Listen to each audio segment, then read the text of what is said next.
इस रोमांचक और आध्यात्मिक एपिसोड की शुरुआत होती है दारुका के भ्रामक व्याख्यान से, जो अब अपनी शक्ति के नशे में चूर होकर खुद को देवी मान बैठी है।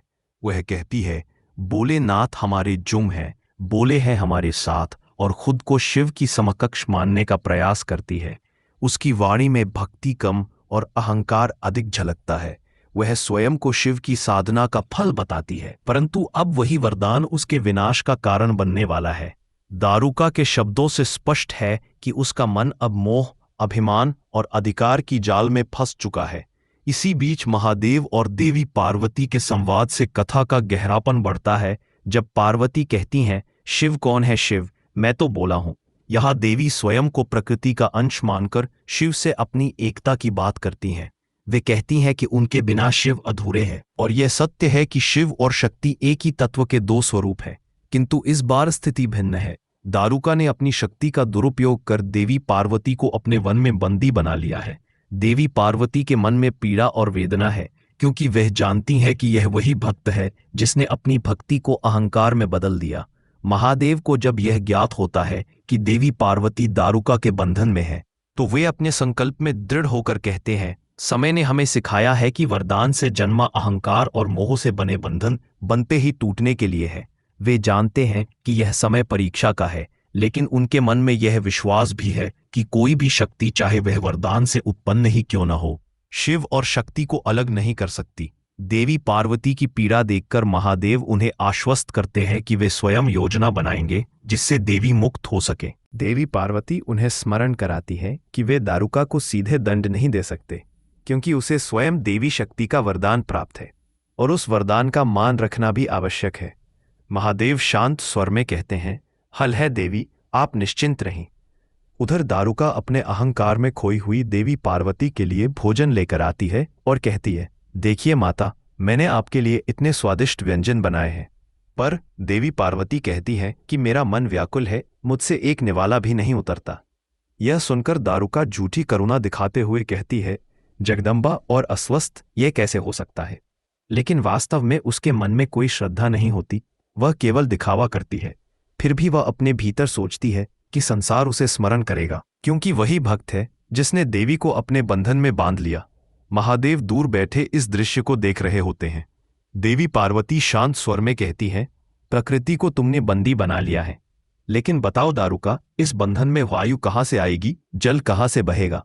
यह प्रश्न सुनकर दारुका थोड़ी विचलित होती है, लेकिन उसका अभिमान उसे पीछे नहीं हटने देता।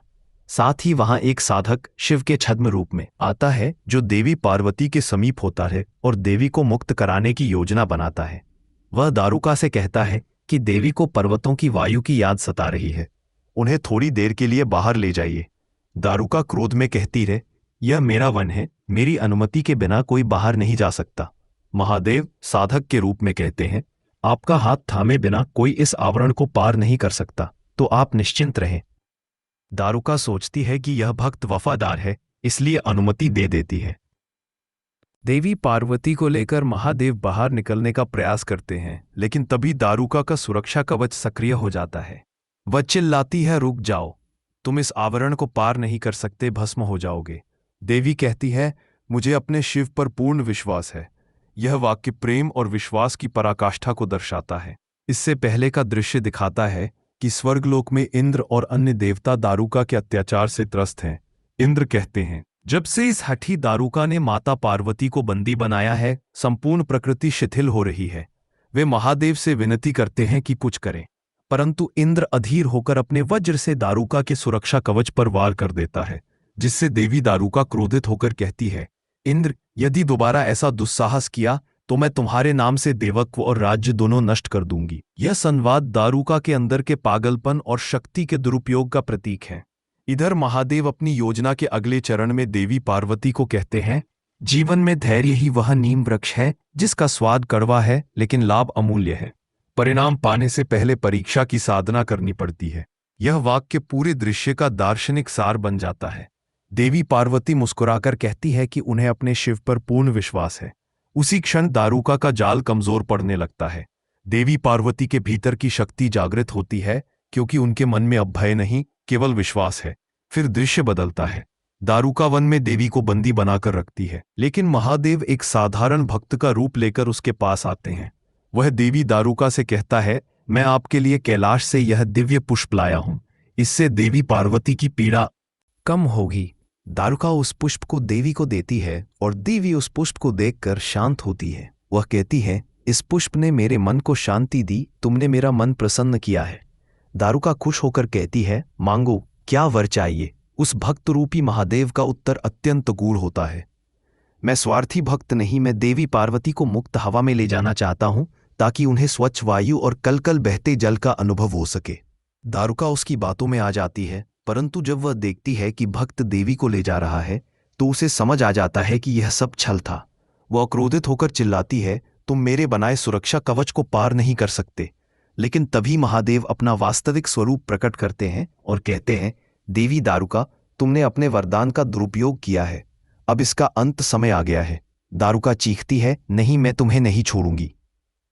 उसकी शक्तियां विकराल रूप धारण कर लेती हैं, लेकिन महादेव शांत स्वर में कहते हैं, दारुका, तुम्हारा अहंकार तुम्हें विनाश की ओर ले जा रहा है।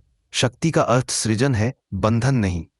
देवी पार्वती भी अपने तेजस्वी रूप में आती हैं और कहती है, मैं वह शक्ति हूं जो सृष्टि को जन्म देती है, किसी की बंधन में नहीं रहती।